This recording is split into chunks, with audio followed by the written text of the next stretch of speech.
Hello and welcome back everyone, we Weeb Online, and today I'm gonna start a new series, What If Naruto Was a Legendary Sensei, Part 1.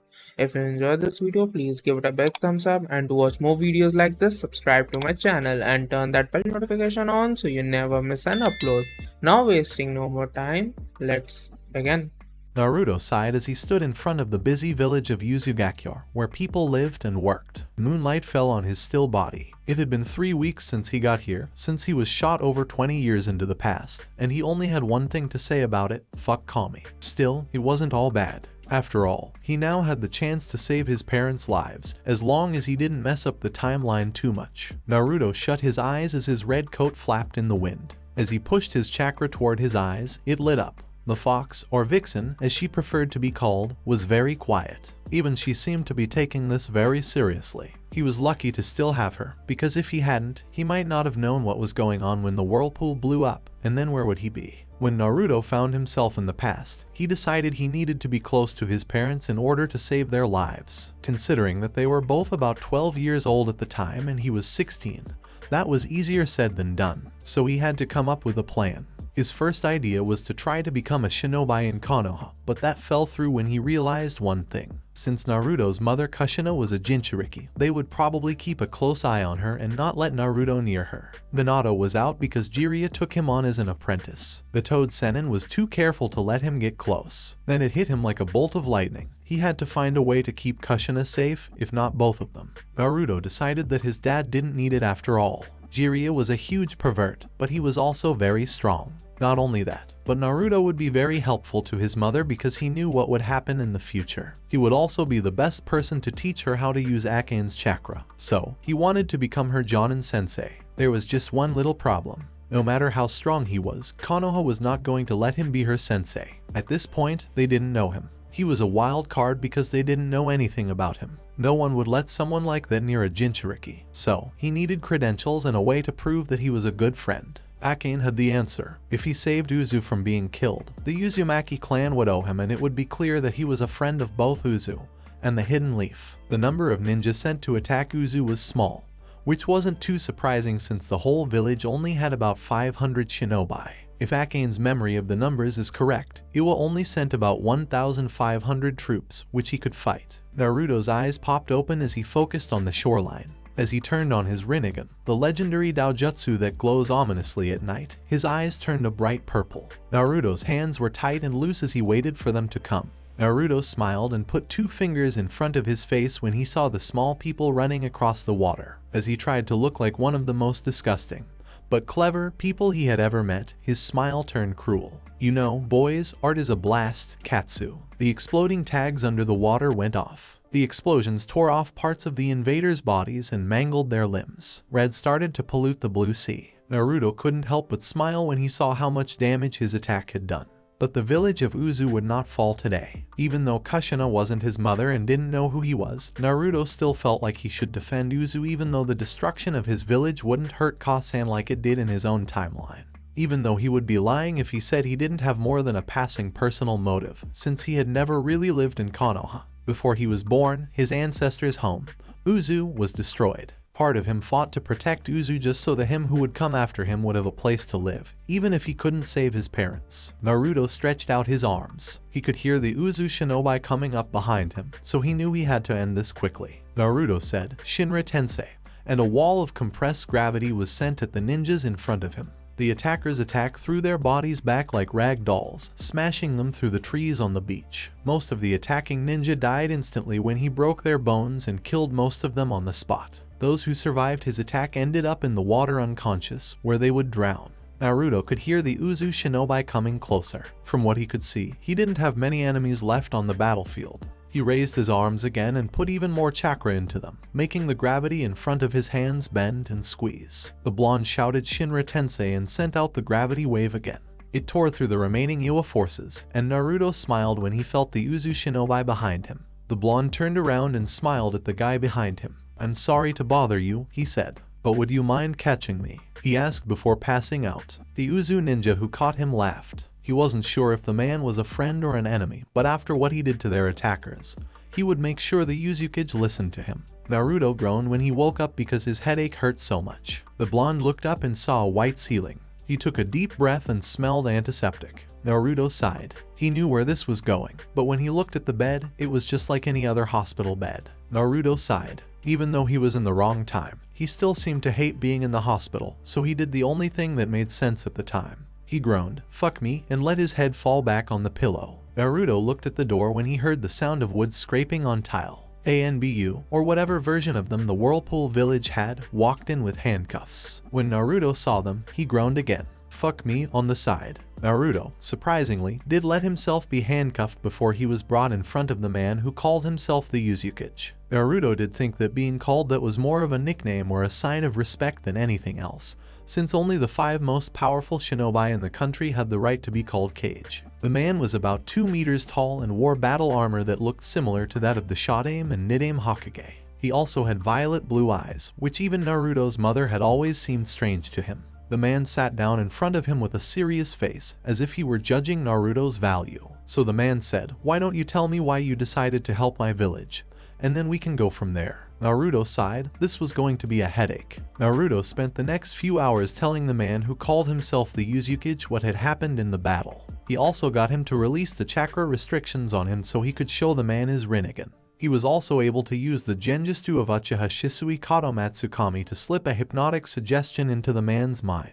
The idea was that he should be rewarded by Uzu asking him to do a few things for her. Requests that the Uzukage would try as hard as he could to meet. Naruto was glad to be in Uzumaki at the time because Kadomatsukami could only be used once every 10 years. But because his DNA is similar to that of the Senju clan, Naruto could cut this time down to once a month. The Uzukage gave the young man he was looking at a smile. "Well, then, I'd like to thank you on behalf of Uzu for saving our village. I'll be asking Konoha for more help," Naruto said with a smile. This was just the way he needed. "Well, I can't let such a good deed go unrewarded, so I'll give you almost anything you want, except for being Uzukage," the man said with a laugh. Naruto just smiled a little wider, knowing that asking for Uzukage would be arrogant, even though he was sure it had happened. When Naruto saw the Uzukage, he bowed his head. Naruto tried to sound as humble as possible as he said, "Uzukage-sama, I have only one wish I'd like to be granted. I'd like to be Uzumaki Kushina's Jonin Sensei when she starts her ninja career," Naruto said.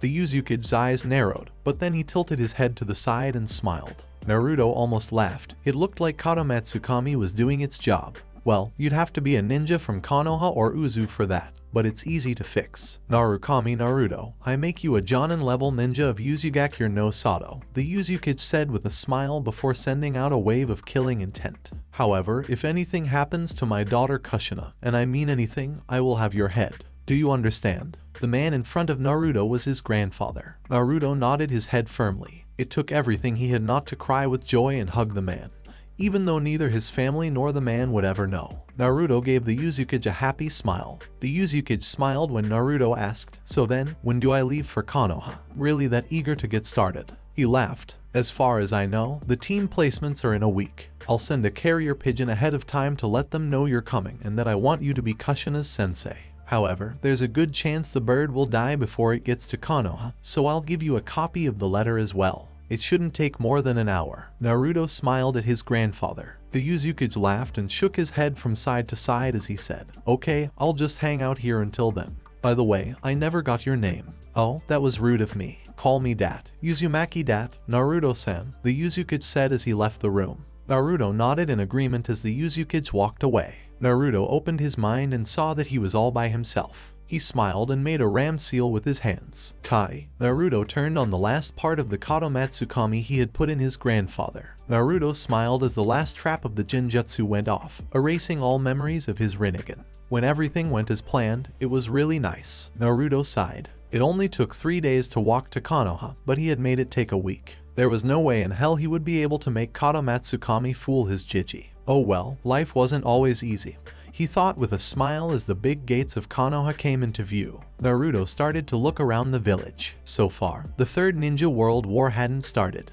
In his own timeline or dimension, which he hadn't quite figured out yet, the war had started when Uzu was destroyed. the longest of the 4 wars. It lasted a total of 12 years, including the armistice and some Cold War politics done through back doors. All of the armistice treaties and demobilization took about 2 years, which is probably why the war lasted as long as it did. Naruto stopped thinking about the past for a moment and asked himself, is this really history? From his point of view, it was. But it still hadn't happened, so, oh well, he'd think about it later. As he walked into the hidden village, he yawned, and the ANBU came up to him right away. Naruto nodded as an ANBU agent put a hand on his shoulder and said, Naruto-san, we have been waiting for you. Please come with us to the Hokage. He knew that Sarutobi Hiruzen, his Jiji, would be sitting in the Hokage chair. Naruto was just hoping he wouldn't break down and cry. The ANBU made the hand seal for the Shunshin, and Naruto felt the world around him blur. Then, he found himself in the middle of an office he knew well. The man behind the desk was wearing the traditional Hokage robes. He had brown hair and dark eyes, and Naruto noticed that he was still smoking his pipe.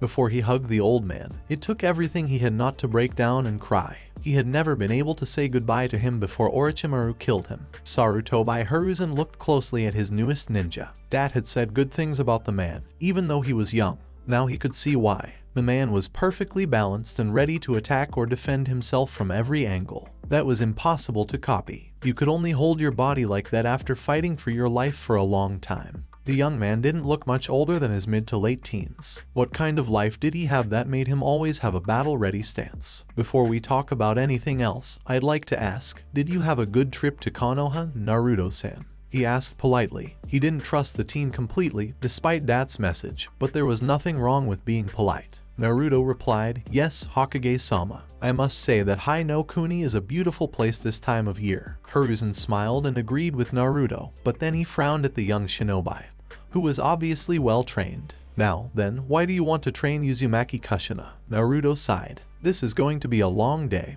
he thought to himself. As Kushina walked down the hall of the academy, she was almost bouncing off the walls. She was a pretty girl with long red hair and a round face. Her beauty was enhanced by her violet blue eyes that sparkled with life. Today, she couldn't believe it. She would become a genin today and probably give the idiots who called her a tomato one last beating. She was curious about who her Jonin sensei would be and if she would be partnered with Mikoto-chan. Kushina hoped that she and the young Uchiha would be able to work well together. Kushina didn't really like ninjutsu. Instead, she liked taijutsu and kenjutsu. But her chakra chains more than made up for the fact that she didn't know ninjutsu. They let her hold an enemy down while Mikoto used a katen jutsu to fry them. Kushina made a mental note to teach her friend some basic wind ninjutsu. The redhead threw open the door with a million-watt smile on her face. She was very excited. Seeing her friend's face show how excited she was made her want to start her job as a genin even more. Then she felt a chill that was so mean and murderous that it almost made her lose her mind. Senju Nowaki and Uchiha Mikoto also felt this chill that seemed to come from the devil himself,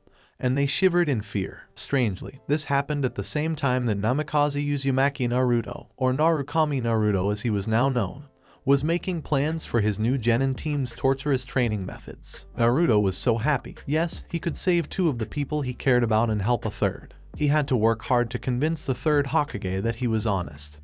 But in the end, he was able to win the old goat over. Naruto quickly told himself to keep an eye on Danzo because as soon as the crippled jerk did anything, he would die slowly. Naruto smiled fondly as he looked at the door to room 203. His thoughts were filled with Iruka, and he brought his leg back and kicked the door right off its hinges, leaving it to land with a loud crash. Naruto walked into the room with a big smile on his face. Everyone in the room looked at him with wide, shocked eyes. Okay, Uchiha Mikoto, Senju Nowaki, and Uzumaki Kushina. I'm your new Jonin sensei. Meet me on the roof in about 5 minutes, or I'll send your asses back to the academy so fast it will make your head spin. They didn't need to be told twice. They ran straight out the door and didn't look back. Naruto smiled, winked at the teacher, and then walked after his new students at a slow pace. The teacher picked up his mouth from the floor. Team assignments weren't due until after lunch, and it wasn't even 8 AM yet. He hadn't even had a chance to give his congrats speech. The 3 genin were glad to get out of that classroom.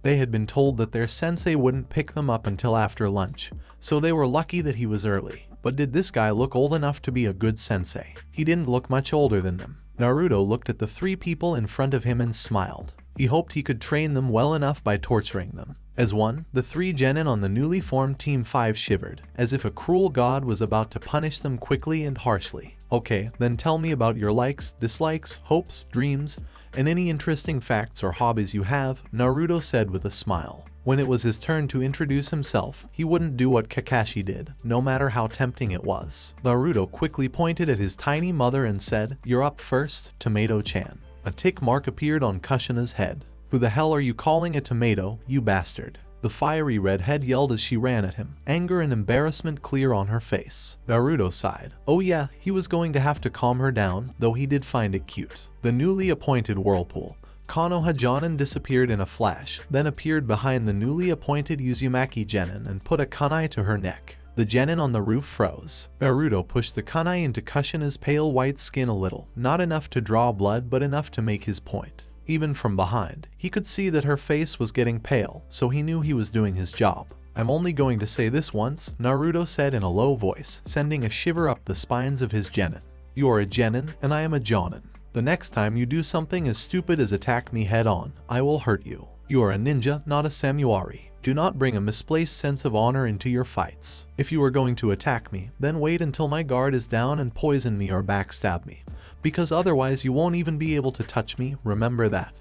Genin." Naruto let out a long, deep breath. In a much nicer voice, he said, "Kushina, if you were on the battlefield and let your temper get the best of you like that, you would die," Naruto said. The red-haired girl nodded and he took the kunai away from her throat. "I just called you Tomato-chan to see how you would react and if your temper would be a danger to your teammates. And it is. I won't do it again. But please get your temper under control or you will kill someone." The redhead looked sad and then turned away in shame. Naruto showed her to sit down with his hand. "Okay, let's try this again. This time, I'll go first. My name is Narukami Naruto, and I like making new jutsu and spending time with my friends." When he said friends, his heart clenched because he knew he would never see them again. "I don't like idiots who can't tell the difference between a scroll and the kunai that's sealed in it," he told his genin. They all looked confused, and people who treat Jinchuriki badly and look down on them just because they are different. When he said that, Kushina looked shocked. Naruto smiled at his genin and pointed to Kushina. "I hope to see my friends again someday and maybe meet that special someone. I don't have any dreams for myself right now." He smiled and said, "You're up, Kushina-chan." Kushina's face lit up like a Christmas tree. "My name is Uzumaki Kushina. I like Mikoto-chan, Uzugakure, Fuinjutsu, and the food of the gods, ramen. I don't like my nickname and people who make fun of me for being from outside of Hai no Kuni. My hobby is cooking and my dream." Kushina took a deep breath, and Naruto's instincts, honed by years of being around Sakura, kicked in. Naruto put earplugs in Mikoto's, Nawaki's, and his own ears in less time than it took the three genin to blink, just as Kushina screamed. "To be the first female Hokage, D-A-T-T-E-B-A-N-E." Naruto took out his earplugs, and the other two did the same while looking at him gratefully. Naruto said softly, "So that's your dream, huh?" Kushina nodded in a firm way, and Naruto smiled. "Well, I guess it's my job as your sensei to help you get there then. You'll be training hard, so make sure you're ready." Kushina just nodded almost dumbly. When she told most people about her dream, they laughed at her. He told her he would help her get there. She had a small blush on her face. "You're next, Nawaki-kun," Naruto said, pointing at the Senju heir. Nawaki smiled. Finally, someone who didn't call him Senju-sama. He was a real person, not just a name, damn it. "My name is Senju Nawaki. My likes are my older sister Tsunade, ninjutsu, and learning more about the Senju history. Oh, and pranks, can't forget pranks. My dislikes are the Elder Council, traitors, and people who judge others before getting to know them. My hobby, well, I guess that would be pranking people. My dream is to become Hokage and protect everyone in Konoha." He finished smiling brightly. Naruto chuckled. "Looks like I'll have to train you and Kushina hard if there are 2 Hokage candidates on the team. I'll only say it once, but my training methods are a little insane, so be ready." Nawaki nodded, a little shocked that even his sensei freely admitted that his methods were crazy. "Finally, you're up, Mikoto-chan," Naruto said with a big smile. The girl with the dark hair nodded. "My name is Mikoto Uchiha, and I like Kushina-chan, Konoha, Katen Jutsu, and sweet things. I don't like arrogance." Naruto could hardly keep from laughing when Mikoto said that she didn't like arrogance. Also, this was Sasuke's mother, which was the best kind of irony. Mikoto finished sheepishly, "Perverts, rapists, and the Uchiha Elder Council. My hobby, well, I never really thought about it." Kushina, Nawaki, and Naruto just laughed. "My dream is to have a happy family with some kids and die long before they do," she said with a smile. Naruto had to hold back a grimace. In his timeline, she had gotten what she wanted, but in the most disturbing way possible. He stood up and dusted off his hands as he looked at the three genin. Okay, now it's time for your real genin test. And before you ask, yes, you have to take another test. The test you took in the academy was just to see if you could become genin, which you all can.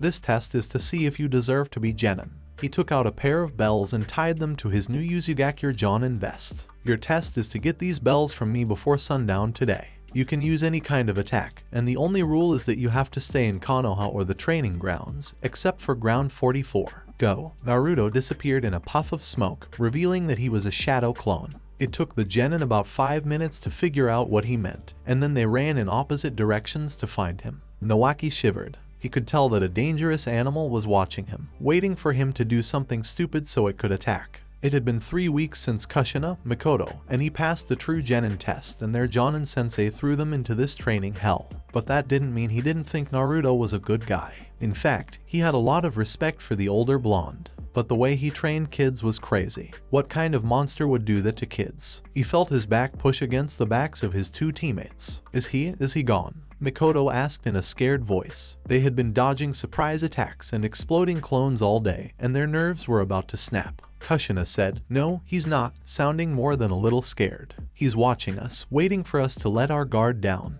The three genin stood back to back and looked at the forest as if it were a monster waiting to eat them. "Waiting for your guard to slip?" asked the voice, which sounded genuinely confused. Who said it hadn't happened yet? A happy voice asked from the middle of their formation. When Nawaki turned around, kunai in front, Naruto's boot hit the Senju heir in the chest, sending him flying and breaking his rib. Mikoto jumped back to get more space, but she quickly found a fist in her stomach, which made her double over and make her throw up. Naruto spun around, lifted his leg, and gave Kushina a hard axe kick to the head. They would thank him later. He knew that the third ninja war was about to start. Even though he hated himself for doing this to them, they would need this training to survive a hell like that. Naruto quickly looked over all of his genin. They were good, very, very good, so he knew he had made the right decision to do nothing but train for 3 weeks. All of his genin slowly got up off the floor, coughing up blood as they did so. Naruto gave them a smile and then took a scroll out of his vest. Naruto smiled at them and said, "Okay, Team 5, you did a great job today.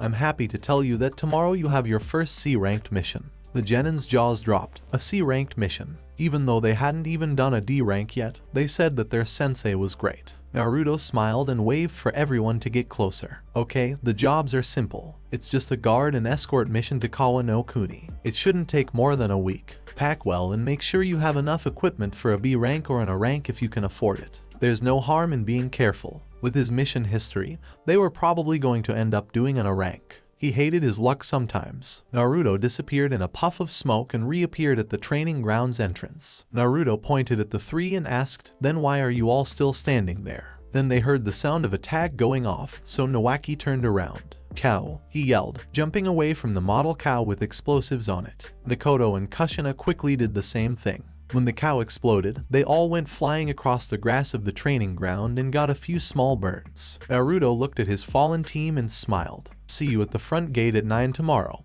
he said with a smile, whistling a happy tune as he walked away. The three genin took back everything they had said about their sensei being a jerk. Naruto let out a sigh and hung his head. It was 10:09, where the hell were they? Even the client was late. The fake Uzumaki sighed again and looked up at the clouds. His body relaxed as he did so. So this is why Shikamaru liked it so much. His friends were dead, and he would never see them again. Even if they were born in this world, they would not be the same people, so he would never see them again. Naruto smiled as his hand went to his right eye. Itachi's gift to him as the person who would get his estate was in this right eye. In his eyes, you could see the determination of the man who killed almost every Uchiha for the sake of Konoha, as was the wish of a man who thought he was God and only wanted peace in the world. Flashback. Dansho Tenin, Nagato's resurrected body said, drawing Naruto toward the Edo Tensei zombie, which was now under Naruto's control. Nagato pulled his hand back and poked his fingers into Naruto's right eye, then tore it out. As Naruto screamed in pain, blood splashed all over the ground and got on Nagato's face. His whole world was full of pain,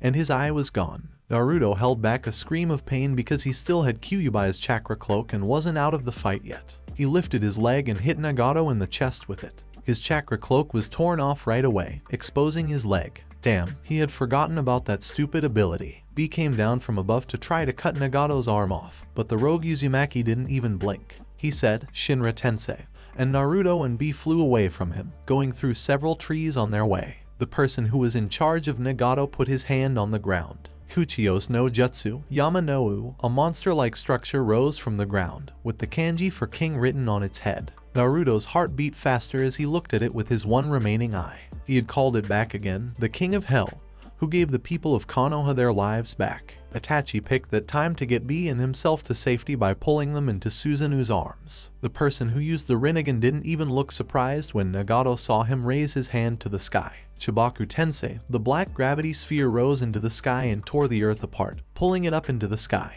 Itachi bit his teeth together. He asked them in a calm voice, "Have you two seen this before?" Naruto nodded to the older Uchiha. "Let's just say that if that thing hits us, we're dead. I had to use 8 of Kyuubi's tails to get out," he said. When the younger man said that, the reanimated Uchiha nodded. "We'll have to take it down with a lot of power. If we all use our strongest range jutsu, we might have a chance, but only if we aim for the black ball at its center. If we can't hit that, we're all going to die." Naruto and B nodded. A familiar ringing sound started in Naruto's right hand, and B changed into his full 8-tails state. All three of them took deep breaths, and Naruto moved his arm back. Futon, Raisen Shuriken, Isaka no Magatama, Baijudama. As they flew toward the growing moon, they each called out the name of their attack. When they hit it head-on, it caused an explosion that was almost as big as a cataclysm. The surrounding area was so destroyed that maps had to be redrawn to show what happened after the battle. As Nagato got ready to attack again, the Ito Tensei structure looked down and saw a glowing katana stuck through his stomach. Nagato smiled when he realized he was no longer in service and then looked at Itachi. "Thanks, I guess I owe you one," the former god said, making the Uchiha smile.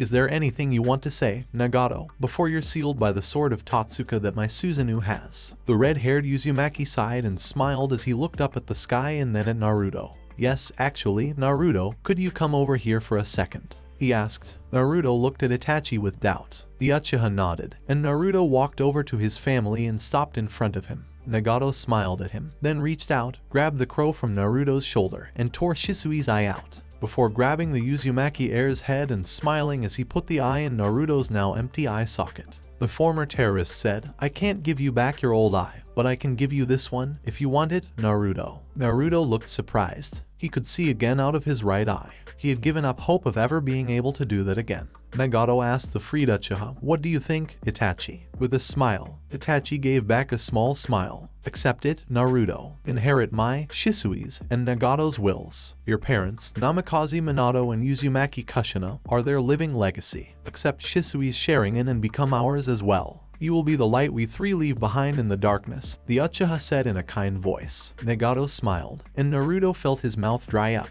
What the hell did they think they were going to do? Nagato and Itachi looked at him like he was crazy when he said, "Come on, guys, there has to be a better person for the job. I'm sure I'll mess something up." "Naruto," Itachi started. "For the sake of Konoha, I killed my whole clan, leaving only my little brother alive. He is now walking down a path of darkness and could very well destroy the leaf," Itachi said, sounding a little angry that he had failed. "As for me, in case you don't remember, I started an organization that was taken over by a madman who has a good chance of actually taking over the world. I don't think you can screw up worse than we already have," Nagato said as an afterthought. Naruto just looked at them both in shock. "But I mean, at this point, B had had enough and hit Naruto in the side of the head. Listen up, fool, because Killer B is here, so let's get this straight. They want you to be a legacy, and I say you should let them have you. They want you, they need you, so why don't you stop clowning and start possin', playa." The older Hachibai Jinchuriki rapped to his younger counterpart. The three others just looked at him strangely. Nagato reached for Naruto's eye socket while a Susanoo hand held him in place. "Here, this should heal you and restore your chakra," the Uzumaki said as he put the eye into Naruto's eye socket. Naruto was being held far too tightly to be able to free himself. The man who once thought he was God did some hand seals called Jed, Rin Tensei no Jutsu. Naruto felt the eye fuse into his head, but it didn't hurt. He gave the man in front of him a smile as he started to move away. "Naruto, if Jiraiya was the first book in our story, it was great. But I was the second book, and I was trash. You, Naruto, are the third and final book of our story. Make it so good that everyone forgets how bad the second book was. You, Naruto, are the bridge to peace in my living legacy. I'm counting on you, kid." Nagato finished just as the sealing was finished, and he disappeared for good. Naruto turned to Itachi's Sharingan and saw a slow-moving tome in his right eye. Well, why are we still here? Let's go. Flashback end. Naruto smiled when he thought about the memory, which was strangely not a painful one. Nagato had given his dream to his younger partner and then died with a smile on his face. Even though he wouldn't be happy, Naruto could be happy with that. He looked up and saw his 3 genin and the client standing in front of him. When Naruto looked at them, he asked, "What took you guys so long?" His genin sweat dropped all at once. Sensei, Kushina said with a small smile as she remembered. Naruto rubbed the back of his head sheepishly. "We've been here for almost 20 minutes. We tried calling you a few times, but you didn't answer." "Sorry about that," he said with a smile. "I was thinking about some old memories." This got Mikoto's attention. "What kind of memories?" she asked in a friendly way. Neither the genin gathered there nor the man they had been hired to protect could miss the sad look on Naruto's face. But it went away so quickly that they almost thought they had made it up. Naruto gave a shrug. He said to the older man with gray hair behind his genin team, "Does it matter right now, Mikoto-san? You must be Hibai-san." Anyway, referring to the fact that he was a genin. In answer to Naruto's question, the man gave a nod. He pulled out the mission scroll and said, "Okay, so there are just a few things we need to talk about before we leave. You wanted protection from bandits and highwaymen, so you asked Konoha for a C-ranked mission. We're going to take you to Senmei village in Kawa no Kuni. Is that right?" Naruto asked the man. "Yes, that's right." "Yes, it is, but why did you feel the need to ask?" Naruto asked his genin with a shrug and a smile. "Well, it was more for my genin than for me.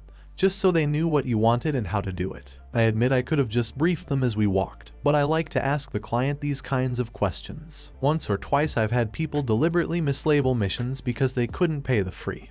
And it almost got me and my team killed more than once. So now I do this and try to see if you're lying or not." Naruto turned around to look at his genin. "So, what are you waiting for? Let's go." They didn't need to be told twice, and they ran after the client. Naruto laughed and ran after them because they were all so eager. Naruto wondered if he, Sasuke, and Sakura all started out the same way. Danzo looked down at the route agent. He asked, "Has the Kyuubi Jinchuriki left the village?" He wanted to make sure he knew everything before he did anything. The agent from route nodded. "Hi, Danzo-sama. The Jinchuriki was seen leaving the village at 9:30 this morning with her team members Uchiha Mikoto and Senju Nawaki, as well as their Jonin instructor and Uzugakure shinobi named Narukami Naruto." Danzo was surprised by this news. "Sarutobi is letting an outsider train our weapon?" he asked the man who was bowing before him. The man gave a nod. "Hi Danzo-sama, to make matters worse, we can't find out anything about this man. He was made in Uzumaki Jonin only a week before he came to be the Jinchuriki's sensei. Before that, there are no records of this person, nor any records of why he would be trusted with such a high priority mission." The agent finished, and Danzo sat back in his chair, thinking. "Send a seal master or as close to one as we have after the Jinchuriki's team. Tell them to keep their distance and ambush them on the way back to Konoha. The Senju heir doesn't seem to be able to use the Mokyuten, so he can be killed. The third daughter of the Uchiha clan head and the Jinchuriki are to be captured and tamed for emotional conditioning. They're Jonin Sensei." The agent bowed to his master and said, "Of course, Danzo-sama. We will be the roots that hold up the great tree." Naruto sighed. He could feel that something terrible was about to happen. The mission had been a success in every way. Client was happy, money was paid, and he gave his students a free 3-day vacation that they were all too happy to take. Naruto thought that after all the hard training he had given them, they deserved a break, and no one would find out. Naruto would just say that the man stopped in a few towns on his way, which isn't a big deal. That was exactly what worried him. He never did a mission without something terrible going wrong. Bandits, jutsu thieves, people who bring the dead back to life, and even vampire bandits who stole jutsu once don't do stuff like that. But everything was going smoothly, which worried him. Kushina looked back at her sensei, who was leading the group from the back. She didn't know why, but her chest hurt a little. When she saw him flirting with the cook at the restaurant where they ate, she didn't know why she felt this way. What the heck was she doing? Naruto sighed. He could feel the trap coming if the person who set it up was smart. If he had been anyone else, it would have probably worked. But he wasn't anyone else. He was Naruto, a veteran of the 4th Shinobi War, which lasted 2 years and was the shortest and bloodiest of the 4 wars. Out of the original 50,000 shinobi in the Allied forces, nearly 33,000 of them were killed. He had spent years dreaming about avoiding traps better than this one. Naruto put chakra into his legs and then vanished for a moment before reappearing in front of his genin. He stopped them by putting out his arm. He yelled at them, form 3 defensive positions, attack the enemy with deadly force. The 3 confused genin quickly lined up back to back, and Naruto turned his attention to the forest in front of them. You have 2 options, either come out or I'll smoke you out, Naruto yelled, but the blonde just shrugged and shook his hands. Mikoto's eyebrows went up as she finished a tiger seal. She wondered if her sensei could use Katen Jutsu. Katen, Graika no Jutsu, the flame projectile with a dragon's head roared toward the tree line, causing the ground below it to melt and warp, before hitting the trees and blowing up, which turned the forest into a raging fire. Naruto didn't look at his work because he was more interested in the 7 ANBU that fell from the trees. What are you 7 root members doing here? Naruto asked. Has the old Warhawk really decided to have me killed? They didn't answer, so they just charged. Naruto smiled. He leaned back, letting the root members cut from the Tanto go harmlessly over him, while his own kunai went deep into the man's stomach. He pulled the weapon free and threw it to his left hand. Then, as another root ANBU tried to run by, he spun and stuck the kunai in the back of his head. Naruto smiled, jumped back, took out one shuriken, and threw it. Futon, Shuriken Cage Bunshin no Jutsu. The one shuriken turned into 20, each wrapped in deadly futon chakra. Naruto smiled as he saw 2 more root members die. He saw 2 more of them jump back. 2 root members yelled, Katen, Jikeki no Jutsu, and shot 2 big balls of fire at the blonde, who was still smiling. Suten, Suijin Heki, Naruto said, and he spat out a stream of water to put out the 2 fireballs. Naruto jumped back again, and the blonde made a cross with his hands that would become famous one day. Cage Bunshin no Jutsu. Both of them made only one hand sign. Naruto had practiced this particular combination jutsu so much that he could do it in his sleep. Efton, Atsugai, yelled the real Naruto as he sent the attack at the poor root ANBU. The clone smiled. Katen, Gakakyu no Jutsu. The 2 root members died almost right away. Naruto could feel the attack's ungodly heat and hear his opponent's skin crackle as the fat caught fire. Naruto shook his head and thought, well, that was easy. A scream came from behind him as Kushina was being taken away by another root ANBU. Naruto gritted his teeth and said, not fucking happening. He then ran through the ox, rabbit, and monkey hand seals quickly. The Chidori was made up of 9 hand seals, but a master of the move could cut the time it took to do them by 2/3. As the white and bright chakra gathered around his hand, he lowered himself like a sprinter waiting for the green light. Naruto looked up at the running root ANBU as the sound of 1,000 birds chirping filled the air. Chidori. The blonde yelled up to the sky and ran forward. He ran right by his students and tore up the ground with his Chidori. When Naruto turned on his Sharingan, he closed 4 meters, then 3, then 2, then 1. His left hand reached out and grabbed Kushina, pulling her off the root member's shoulder. His right hand came forward and tore right through the man's chest. The root agent looked down and saw that his body was in pieces. He had a huge hole in his chest right over his lungs, and Naruto's hand was still in it. Before he looked back at his genin, the blonde shut his eyes to let the Sharingan leave them. Are you okay? He asked Kushina as he looked at her. The girl with red hair shook for a moment before crying and burying her face in his chest. Naruto just held her and let her cry until she felt better. He knew that the ANBU masks had a symbol that said, Root, Danzo will pay for this. Danzo would have to pay a high price, but more importantly, he would die slowly. Naruto ran his fingers through Kushina's hair and spoke words of kindness and comfort to her. She thought the girl's shaking had stopped until she saw all the damage around them. Kushina put her hands over her mouth and ran to the bushes as fast as she could. The room is currently being used by Nawaki and Mikoto, and they all started throwing up together. Naruto sighed because he had a lot of work to do. He quickly used a log in the clearing to stand in for a model cow, filled the clearing, and his 3 genin all ran out. Naruto sighed. Stupid people. They hadn't even checked for tags that could explode. He smiled at his genin, as if it didn't matter that the cow had no horns. Well, boys and girls, it's time to go home, he said with a smile as he walked away. Boom. The blast flattened the clearing behind them and took out more than 10 trees. Okay, so maybe he was wrong about those explosive tags after all. Kushina ran up to Naruto and started walking with him. Soon, Nawaki and Mikoto joined them. It didn't look like any of them were used to seeing death. Naruto grit his teeth. He would make Danzo pay. When Naruto saw the gates of Konoha, he almost let out a sigh of relief. His genin wouldn't leave him alone for more than 5 minutes for the last 3 days. 3 fucking days. The blonde Uzumaki sighed, stupid Danzo, and his blood started to boil. The peacenik would have to pay. Still, they had never seen anyone get killed before, so he was more than willing to give them a break. Naruto walked over to the shack where people check in when they arrive. Team 5 just got back from a mission that went from a C to an A, he said casually as he looked at the gate guards. Then his eyes popped out of his head. Izumo and Kotsu were sitting there looking at him with wide eyes. Naruto felt his breath catch. Those two Chunin had died in the first 6 months of the war, and they died like heroes. They were much more skilled than they had ever let on, getting rid of 2 battalions worth of white Zetsu before dying. Naruto had arrived too late to save them, but the 2 Eternal Gate Guards, as they were called, had killed every Zetsu that tried to get in before they died. When their bodies were found, they were both smiling. Naruto asked Izumo Kautetsu. He sounded scared, and Mikoto looked at him strangely. Naruto never looked shaken. The 2 guards took a moment to think. Sorry, you got the wrong guy. My name is Miyamo, and this guy's name is Kumo. The man who looked like Izumo looked him over quickly. But Izumo and Kautetsu are our sons' names.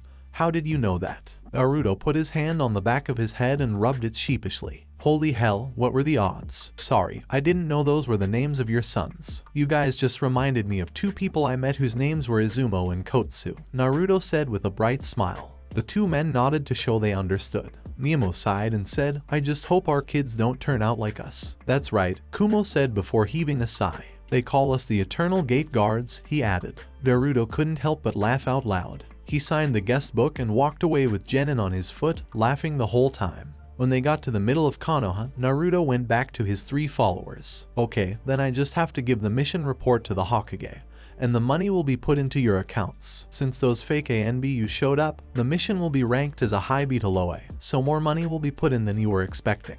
Also, don't talk about our little vacation or we'll all get in trouble. Just say that we stayed with the client for 2 days at Tazunagai because he wanted to gamble. He said that Kushina had stayed back for some reason. Something you need, Kushina? Naruto asked his tiny mother, student. The redhead nodded, and her cheeks turned a little red. She asked in a soft voice, could I come with you? Naruto thought about it for a second. On the one hand, things could get bad quickly.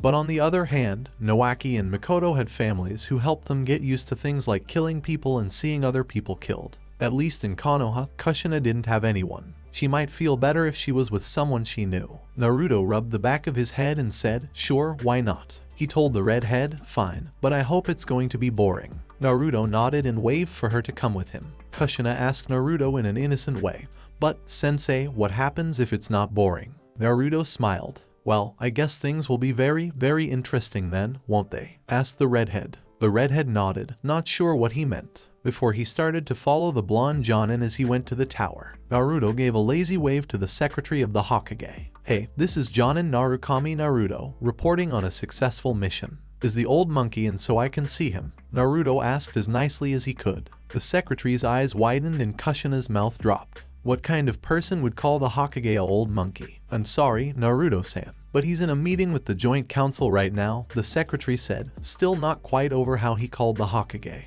Kushina shivered as Naruto's smile turned cruel. Before he started throwing explosive-covered cow models at them, he had the same smile on his face. When he smiled like that, things never turned out well. Naruto asked the secretary, is Shimura Danzo at this meeting? When she said yes, Naruto gave her a flirty smile and kissed her hand. Thank you, Tenchi-san, for the great news, he said, smiling coyly at the secretary, who seemed to enjoy the attention. Kushina felt a small pain in her heart. Naruto got back on his feet quickly and smiled at the secretary. Tenchi-san, please tell me what room. The woman told Naruto, our room 74 is straight up the stairs and the 4th door on your left on the 3rd floor. Naruto nodded and walked up the stairs, Kushina close behind. He sighed as he looked at the door to the meeting room. Then he took a scroll from his storage and smiled. When Naruto turned to look at Kushina, his smile was gone. Kushina, if anything happens, stay behind me, okay? He didn't think it would, but he was about to piss off Danzo, so he didn't want to take any chances. Naruto didn't take any risks. The Uzumaki heiress nodded, her face showing a little bit of worry. Naruto turned around and looked at the door for a moment before giving a shoulder shrug.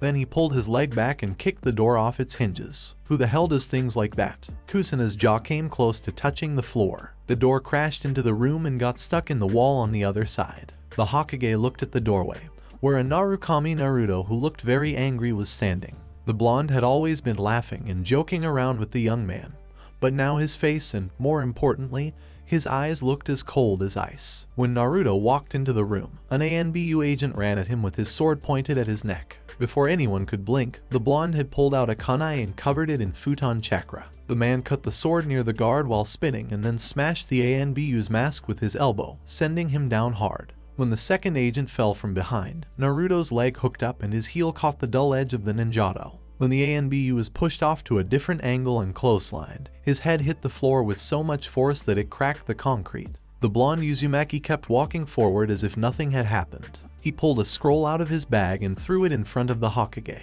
"You have exactly 10 seconds, Sarutobi-san, to tell me why Konoha ANBU attacked my team." The Hokage gave him a strange look. "What do you mean, Naruto-san?" asked the angry blonde. "When my team was coming back from their mission in Kawa no Kuni, they were attacked by 7 men in ANBU masks with the Konoha symbol and the root or knee symbol on their masks. I killed the attackers, but I can't ignore the threat that these men pose to my students. So tell me why a group connected to Konoha attacked my students, or I will bring this tower down around your ears," Naruto said with a hiss. But he couldn't directly go after the old war hawk until he had more than just rumors, so he would just make his life harder. The old Sarutobi looked at the blonde, having forgotten about the council. This looked like something Danzo would do, but he didn't think he would ever be able to prove it. "Do you have any proof of this, Naruto-san?" asked the Hokage. The blonde nodded and pointed to the scroll in front of him. "Inside that are the masks of 5 of the 7 operatives. I killed 2 of them with an attack and gave you a sample of their blood so you can run a cross-reference. Now tell me why my team was attacked by Konoha Shinobi Sarutobi." Naruto yelled the last word at the old leader, who took it calmly. After all, the young man had every right to be more than a little angry. "Naruto-san, I don't know anything about this, but I can and will look into it, since Root was supposedly shut down on my orders." Naruto nodded once, sighed, and bowed to the Hokage. "I'm sorry to interrupt your council meeting, Sarutobi-sama, but I take threats against my students very seriously." Naruto sighed and looked back up at the old man before smiling and turning to leave. "Boy," yelled a man with short black hair and coal black eyes from the shinobi part of the council. "Yes?" Naruto asked, sounding annoyed. The man's hair stood up in anger. The man snapped at him, "I am the head of the Uchiha clan, and you will show me respect." Naruto gave him a sarcastic smile in response. Did you say something?" "Sorry, but you can have respect when you earn it." He drew back, feeling both warm and very lazy.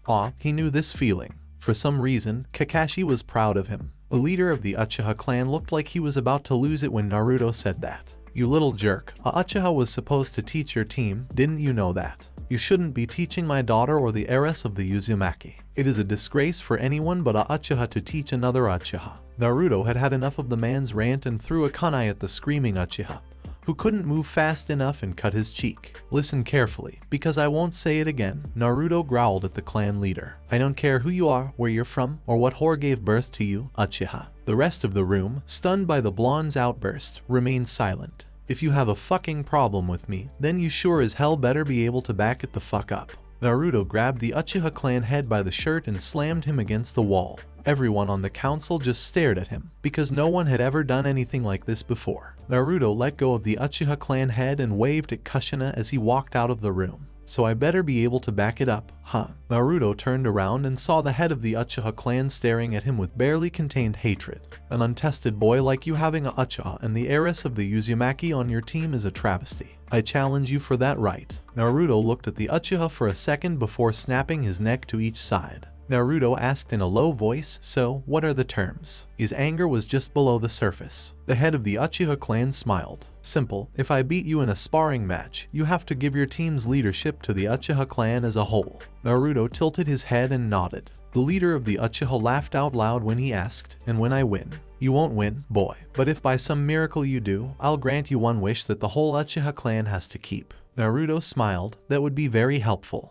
"Well, if you don't mind, I'll tell you what my prize is now," he said. The Uchiha shook his head. "If I win, I want all of the Uchiha clan's knowledge of Katen Jutsu in a way that can be read without a Sharingan," he said. The council was stunned by his slowing down, and the clan leaders' eyes popped out of their heads when he told them what he wanted as a gift from the Uchiha clan. "Those scrolls have jutsu that only Uchiha can use. I can't just give them to you," the head of the Uchiha clan growled. "True," Naruto admitted, before smirking. "However, if it's the result of a bet or a challenge, like the one you just gave me, those rules don't apply, and I could use those techniques even though they were only supposed to be for the Uchiha clan." Naruto said, his smile turning bloodthirsty. The head of the Uchiha clan growled at the blonde. Fine, I agree to your terms. Our match will be tomorrow at noon on Training Ground 5, and the council will be there to act as a referee. Naruto nodded and smiled before following Kushina out of the room. Hiruzen sighed. Why did it have to be him to replace that door? Kushina asked her teacher, Sensei, was that really a good idea?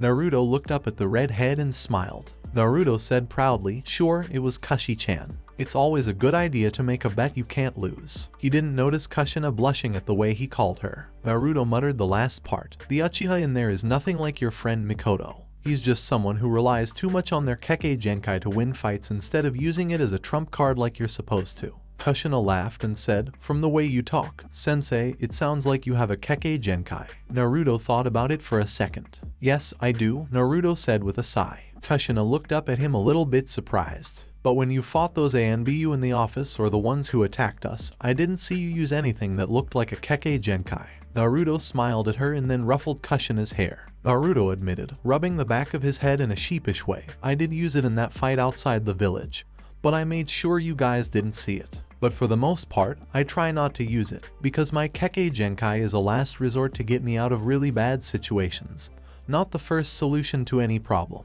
Anyway, how do you feel now? Kushina looked down and saw that she still wasn't okay, but she was sure she could handle it. The heiress of the Uzumaki clan told him, I'll be fine, Sensei. Naruto smiled at her. Tell Nawaki and Mikoto to be at Training Ground 5 at noon tomorrow, okay? I think it should be fine for you guys to watch this fight. Kushina nodded and turned away, but then stopped and turned back. Kushina asked, a little nervously, Sensei, what Kekkei Genkai do you have? Naruto didn't answer. Instead, he just turned around, and Kushina saw two Sharingan eyes that were fully grown. Kushina was so excited that she was almost bouncing off the walls. Naruto was sure that she would have been if Training Ground 5 had any walls. Naruto sighed because the jerk was already 10 minutes late. He thought back to Sasuke's trick at the Chunin exams and thought, typical Uchiha. The council was starting to look a little annoyed, but at least it was something. Naruto wasn't the only one who was mad at the Uchiha this time. Naruto took a quick look at his students. Nawaki looked bored, Kushina was about to leave, and Mikoto looked nervous, but he wasn't sure if it was for him or for Mikoto's father. Naruto looked over his shoulder and blew a whistle. It looked like the whole Uchiha clan was there for this fight. Naruto sighed. That was a bit of an exaggeration, but there were at least 100 of them. Naruto called out, glad you could finally join us, Uchiha-san.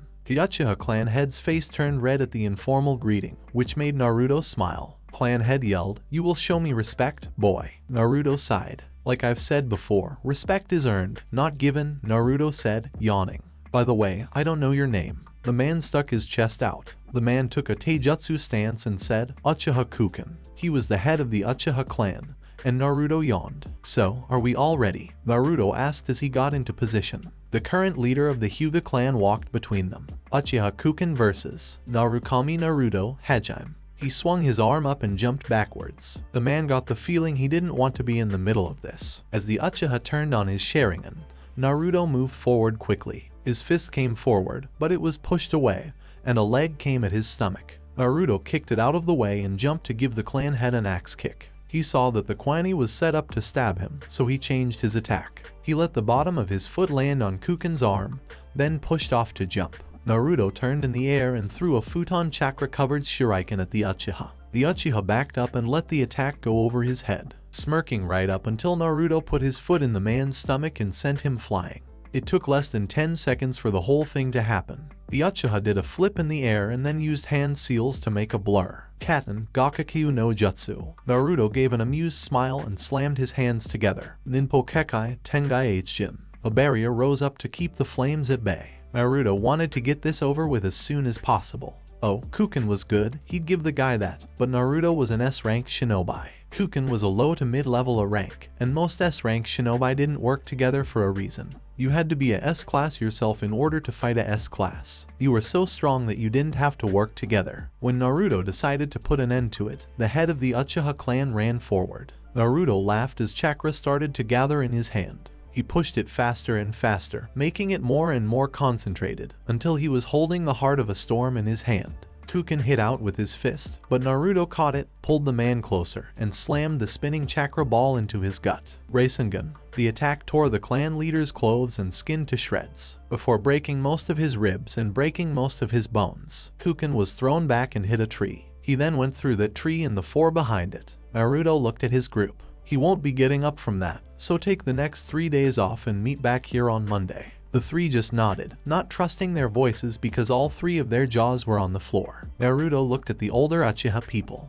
Naruto said, "I'll expect my prize in 3 days," and then he walked away, leaving the crowd stunned. Naruto walked slowly back to Konoha, whistling the whole way. When Mikoto kicked him, Naruto let his body sway backwards. The blonde reached up and grabbed the girl's leg, then turned and threw the girl with black hair at Nawaki. When the Senjuaire saw the Uchiha flying toward him, his eyes got big. He stopped making hand seals and got ready to catch the girl. Mikoto hit the Senju with a force that was almost strong enough to break bones. This sent both of them flying. Naruto felt the ground shake beneath him, so he jumped with his arms hanging low. 2 chains came out of the ground and wrapped around his arms and legs. The blonde laughed when he saw Kushina smirking at him with pride. The redhead said, "I got you, Sensei." Naruto smiled back, and Kushina's blood ran cold. "You know, Kushi-chan, there's a difference between catching someone and me letting you catch me," Naruto said. The redhead looked confused before Naruto grabbed the chakra chains and swung them as hard as he could. Kushina's eyes grew wide with horror as Naruto's swing lifted her off the ground and sent her flying through the air. Naruto grinned and then slammed the unfortunate Uzumaki into her teammates,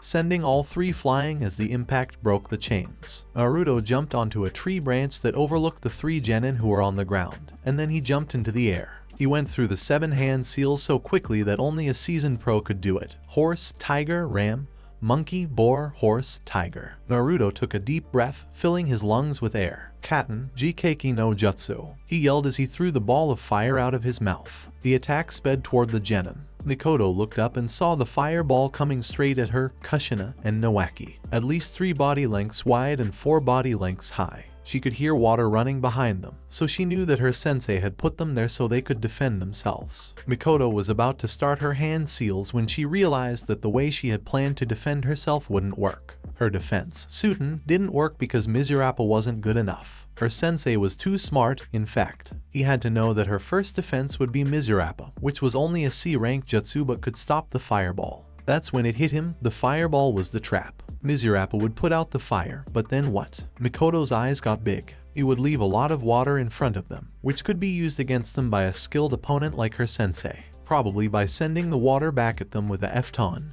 Daidappa, and then electrifying it with a Raten. Mizurapa wouldn't work if there was too much water in front of them, so she just needed the water to be spread out enough that her sensei couldn't take advantage of that. Mikoto's hands blurred, and she could see Kushina and Nawaki doing the same thing in the corner of her eye. She hoped they all had the same idea. Suten, Suijinheki, all 3 genin said as they sprayed a huge amount of water from their mouths. Suijinheki was a B-rank Suten ninjutsu, so it would beat the fireball in both nature type and ninjutsu rank. Naruto smiled when he saw the water wave crush the fireball and send a huge puff of steam up into the air. The Jonin smiled. All 3 of them had thought that through well. The Suijinheki stopped him from turning the jutsu back on them, and the force with which the water was thrown gave them a way to fight back. They were getting better. Naruto jumped and stuck to the underside of a branch, grinning at how his genin were doing. It was impressive how they could attack and defend at the same time. But they really should have thought ahead a bit more. With all the steam around the battlefield right now, he could easily sneak up on them. The 3 of them should have used the futon technique to get rid of the steam as soon as the fireball went out. Still, for a group of genin, it was more than good enough. Naruto smiled and held up his hands as he said, "Kirigakure no Jutsu." His team wouldn't be able to tell the difference because the steam and mist would make it hard to see. The blonde kept quiet as he crept over the branches toward his genin. Kushina took a look around and wondered if it was just her or if the steam was getting thicker. Oh shit, Kirigakure no Jutsu.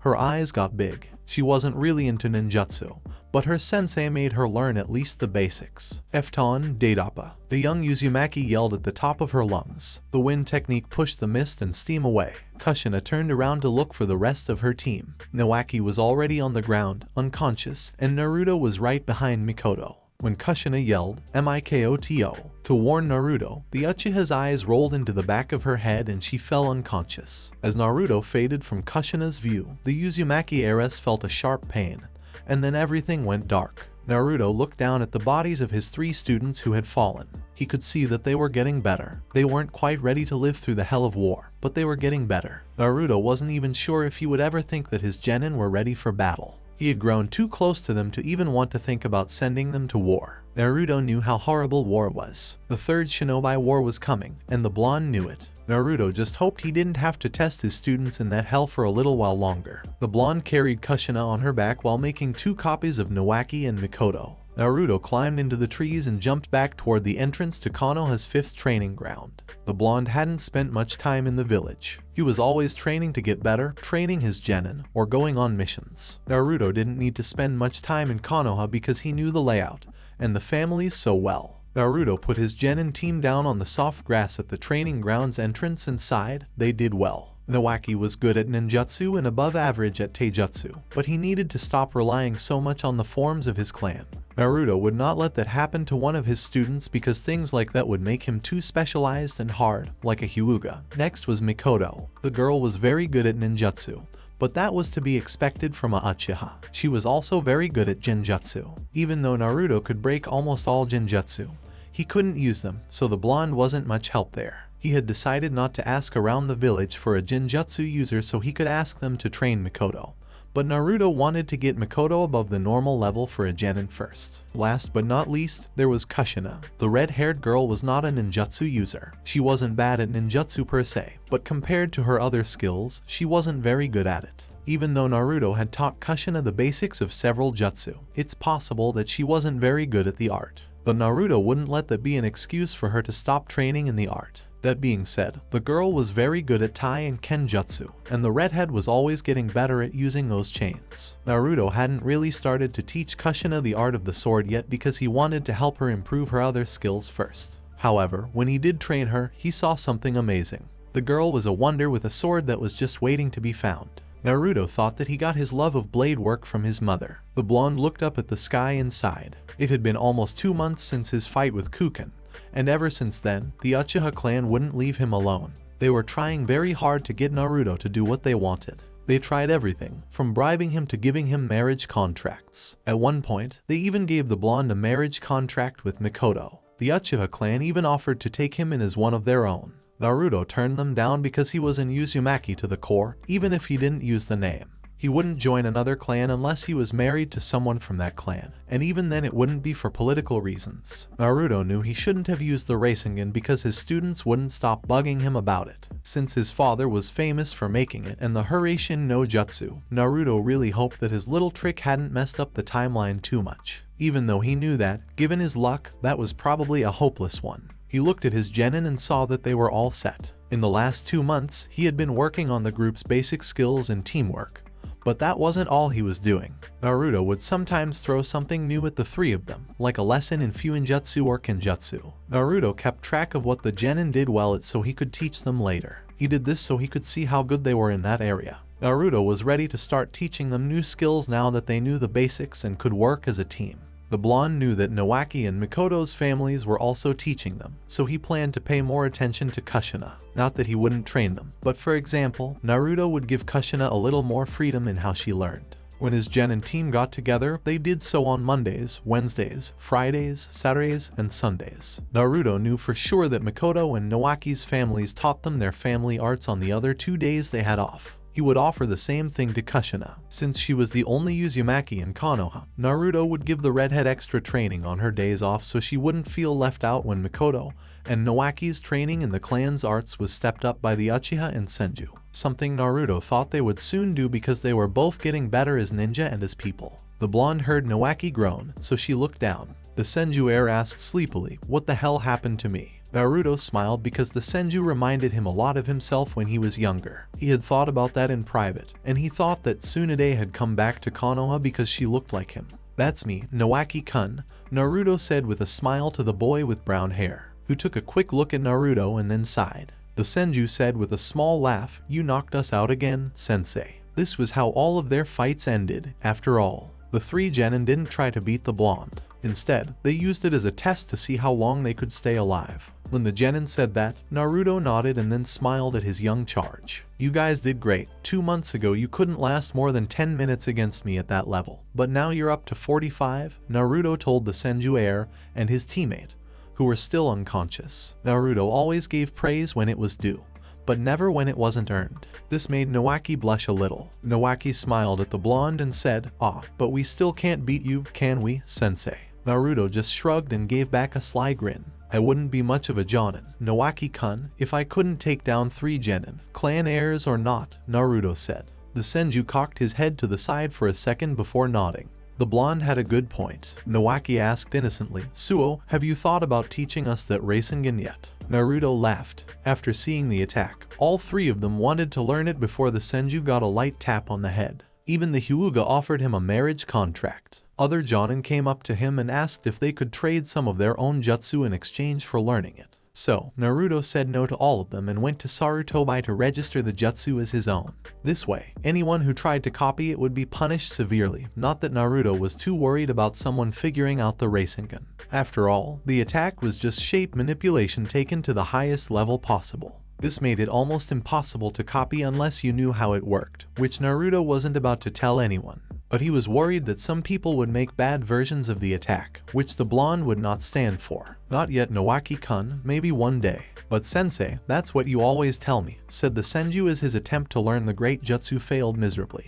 Just like all his Kushina, Mikoto, and previous attempts. Naruto sighed and laid back on the grass. Those 3 had come a long way. They had even finished 12 more C-rank missions, but none of the D-rank ones. He had to go through that hell himself and wouldn't make his genin do it, even though he wanted to see the despair on their faces when they found out they had to clean kennels for the Inuzuka or something like that. He looked up and saw a hawk flying above. Immediately, he was on guard. The hawk let out 3 loud cries and flew away. Naruto stood up and looked at Nawaki. Please tell Nawaki-kun that Kushina and Mikoto can go home when they wake up. I have to take care of something, Naruto said as he left. Nawaki asked, did it have something to do with that hawk? He thought it might be a sign. Naruto laughed, but he was proud of how smart his student was on the inside. Naruto yelled at Nawaki, hell no, and then smiled with a strange grin on his face. Naruto drooled as he said, today is the day the new Ika comes out. He then used a shunshin to disappear, so he didn't hear Nawaki complain about stupid pervy senseis. The blonde showed up again in the lobby of the Hokage Tower. He walked towards the Sandame's office with a serious look on his face. An ANBU opened the door. When Naruto thanked him, the ANBU bowed his head in return. It was nice to see someone at least admit that he had done something. Most people who did things like that just ignored the ANBU. When Naruto walked in, he saw Hadake Sakumo, Tsunade Senju, and Jiraiya. He also saw Hadake Sakumo, Tsunade Senju, and Jiraiya. 3 legends in one place. Naruto made a mental note to keep a close eye on Sakumo once Kakashi was born. He would make sure his white-haired sensei kept his father this time. The Sandame looked around and saw that almost all of his jonin were in the room. When he looked at Naruto, he saw that the boy was a real puzzle. He used a great technique called the Rasengan, and he cared about his students more than anything else. But he never walked around Konoha or got to know its people. He seemed to care about the village, but how could the young man care if he didn't know the people? The Sandame shook his head to get his mind off of what he was thinking about. He needed to pay attention right now. Hiruzen looked around the room again. All of the jonin senseis were there, so he could start making his announcement. The others didn't really care, so they could be told later. Hiruzen looked around the room again and said, thank you for coming. As you may all know, the Chunin exams will be held in Konoha in 6 months. What the hell was going on with Naruto's mind? After the Third Shinobi War, the Chunin exams were put into place. Jiraiya had at least taught Naruto some basic facts about the past, so he knew that was true. He would need to talk to Akane about this, because it made everything different. Who knows what else had changed if his knowledge of the timeline was this wrong?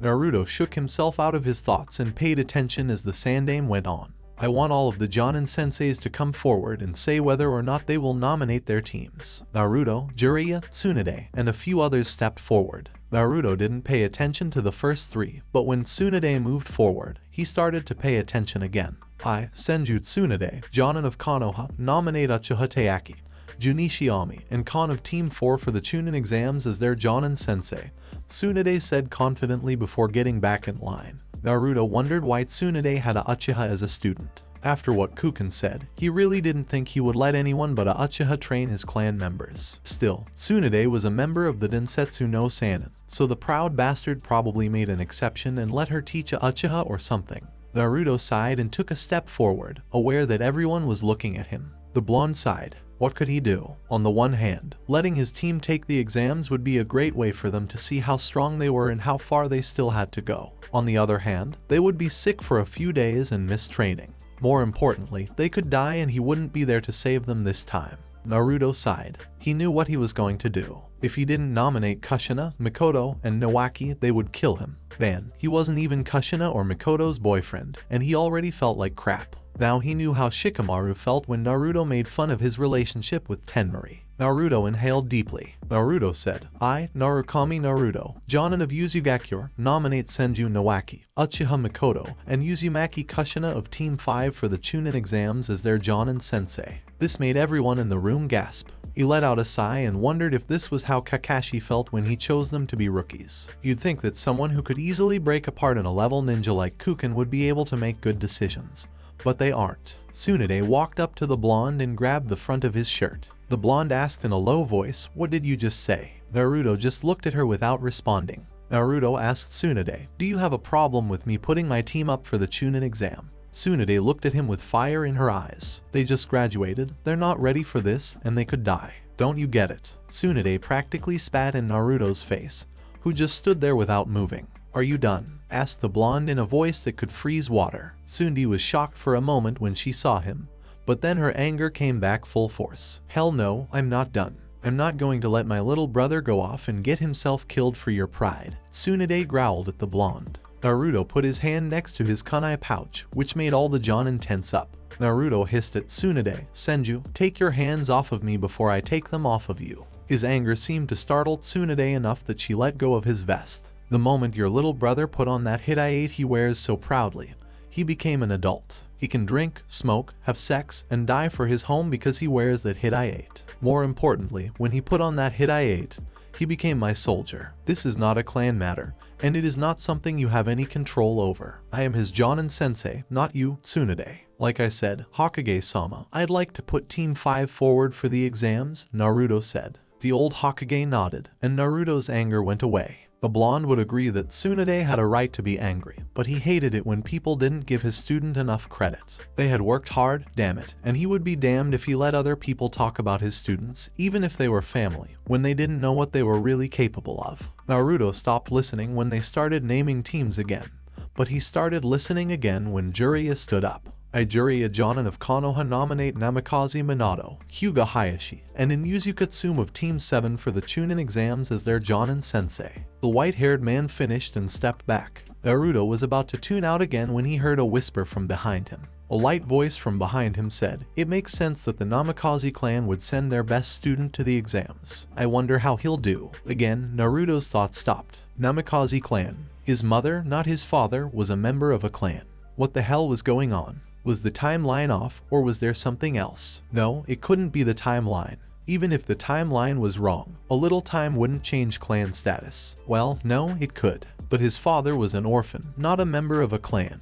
And as far as he knew, there had never been a clan called Namikaze. That left him with only one other choice. The Kamui didn't send him back in time. Instead, they sent him through different dimensions. Well, it's not like he hadn't thought it was possible, but the way things had been going so far, Naruto just thought he had been sent through time instead. The blonde took a deep breath. He had to tell Akane about this right away. As soon as Hiruzen spoke again, Naruto was pulled out of his thoughts. Very well then, teams 4, 5, and 7 will be entered into this year's Chunin exams. The exams start in 6 months, have your genin ready by then. The forms for enrollment can be collected anytime from now until a day before the exams. You are free to leave. The Jonins nodded as one. Tsunade turned to give Naruto another piece of her mind but found only leaves dropping to the floor as the blonde exited via Shunshin. Naruto thought he could get the forms tomorrow. For now, he needed to talk to Akane as soon as possible. Kushina walked into her apartment through the front door. It wasn't a big deal. Compared to what she had in Uzu, it was small. The kitchen, living room, and dining room were all in one room.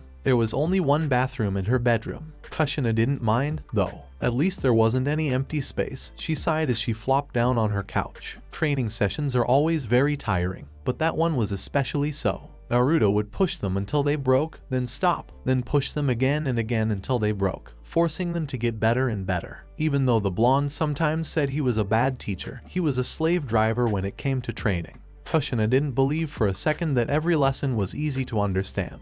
He then went into more detail, let them ask questions, and explained what they didn't understand before summarizing the lesson. All the time, a monologue was going on, telling them to dodge then counter when fighting, embrace the shadows, see but don't be seen when sneaking, feel the flow of the chakra and direct it, and so on. No matter what, the man's lessons stuck with him. Then there was what he paid most attention to when they were training. Kushina was not a dumb girl. No one would ever call her smart, but she wasn't a fool either. When Mikoto, Nawaki, and she first left the academy, they were somewhere between mid-level and high-level genin. Now, they were somewhere between low-level and mid-level chunin. The blonde had taught them the basics over and over again. If he found even the smallest mistake, he would drill them on it until it was perfect. Be it strategy, battlefield tactics, ninjutsu, genjutsu, taijutsu, kenjutsu, or even fuinjutsu or assassination, the basics were practiced over and over until they were perfect. Even with all of his training, Kushina had to ask Naruto one question: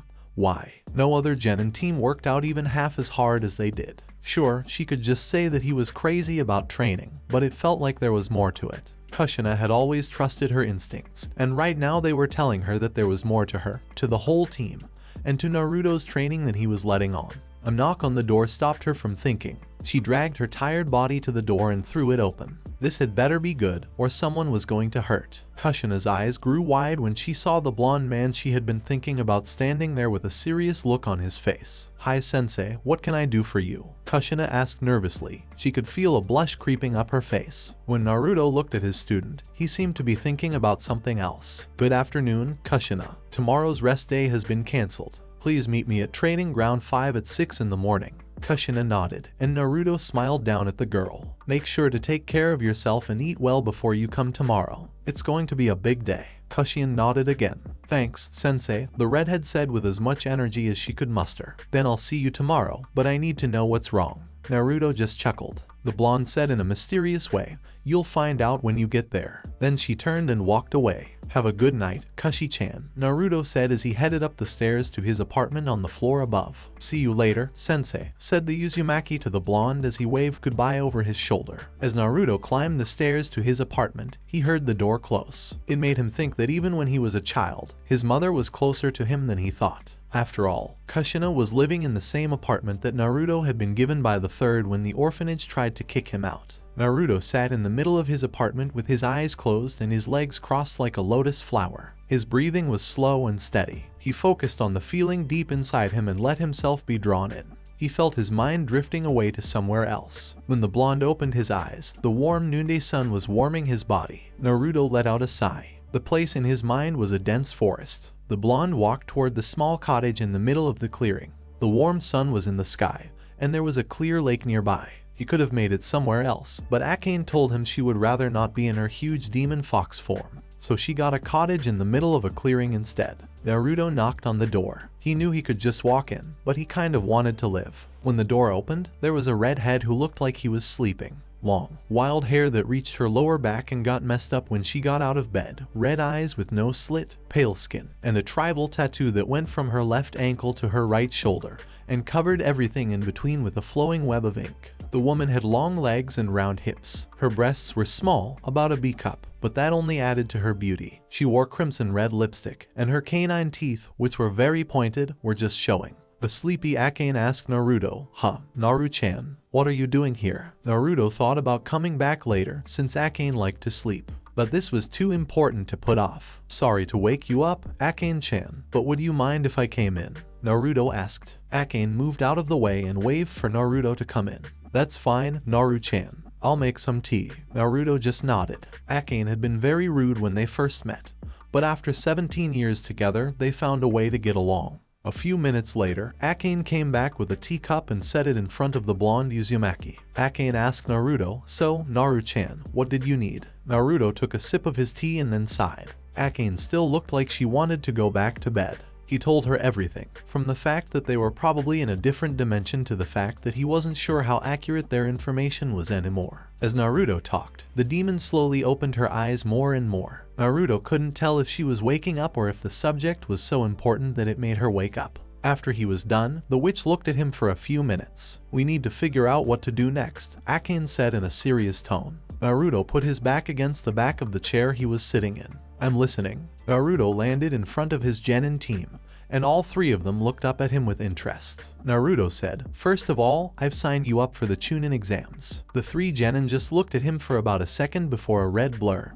and a black blur slammed into Naruto. Kushina and Mikoto kept thanking him, but Nawaki just kept grinning like he was crazy. Naruto's team took the next 5 minutes to get off of him. When they did, he gave each of them a quick look. "This means, of course, that I will take over your training as well," he said. The three were shocked, but Naruto didn't even bother to look at them. Instead, he took out 3 pieces of paper from his pouch. "Do any of you know what these are?" Naruto asked, but his genin just gave him blank looks in response. "This is chakra paper. I'm going to have you guys channel your chakra into it to find out what your elemental affinity is. If it burns, it's fire. If it crumbles, it's earth. If it crinkles, it's lightning. If it gets wet, it's water. And if it splits, it's wind." Naruto finished his impromptu lecture and handed out the paper. The Senju put his chakra into the first one and gave it to Nawaki. Nawaki then yelped and dropped the paper as it caught fire. Naruto smiled, which was a good fire type. Wind and lightning were both stronger than fire, but fire was a close third. He gave Mikoto the second piece, and she sighed. All Uchiha were fire types, and those who weren't were a shame to the clan. She used her chakra, and as she did, her mouth went dry, and the paper crinkled. She wasn't attuned to fire, but she was attuned to lightning. No, this couldn't be happening, Mikoto thought. Kushin gave her friend a shake to bring her back to life. "Mikoto, what's wrong?" Kushina asked in a worried tone. Mikoto slowed down her breathing. "Sensei, could I have another piece of paper, please?" she asked. Naruto nodded and gave her another piece of paper. Mikoto used her chakra again, and the paper crumpled. The Uchiha's eyes started to fill with tears. Naruto wiped them away, making the girl look up at her sensei, who looked down at her with eyes that were almost sad. Naruto asked his student, "What's wrong, Mikoto-chan?" because he was worried about her. The girl's eyes began to water. The girl just said, "I'm sensitive to light." Naruto still didn't see what was wrong. Mikoto repeated what her teachers had told her. The Uchiha use fire, and anyone who doesn't is a shame to the clan. Naruto gave her a little shake and made her look at him. When she did, he smiled down at her. Naruto joked, "Well, if you think you're embarrassing to the clan, I'm a wind user." Mikoto looked offended. "But, sensei, that might be fine for you since you're not a Uchiha, but they might throw me out if I can't prove I'm better than a fire user. I know you're just trying to make me feel better, but please don't say things like that," Mikoto said. Naruto sighed and looked down at Mikoto. He didn't really want to tell them, at least not this way. Naruto gave his 3 genin a stern look. "What you are about to see will not be told to anyone else unless I tell you to," the blonde said. His 3 genin were shocked, but they all said yes. Naruto closed his eyes. When he opened them again, they weren't the usual deep ocean blue. Instead, there were 2 crimson irises that were slowly being surrounded by 3 tone. Naruto looked down at the 2 genin who were stunned and the Kushina who looked proud. "Sensei, your eyes," Mikoto said in a soft voice. The boy gave the girl a hug. Naruto said to the girl, who just nodded and smiled at him, "Well, if you're talking about outcasts in the Uchiha clan, then you couldn't be in better company." Naruto looked at Kushina, who sent her chakra to the paper, making it split in half. Naruto couldn't stop himself from smiling when it happened. He had a fire user, a lightning user, and a wind user on his team, which were his 3 best elements. "Now then, we're going to train today. It's about 6:30 right now, and our training will go until 17:00, right?" The 3 nodded, and Naruto put a small amount of chakra into a seal on his right arm, which caused a katana to fall into his waiting hand. "You have only one goal, and that is to stay alive," Naruto told the 3 genin. So this was it for today. I will continue the story in next part. Till then, we weeb offline.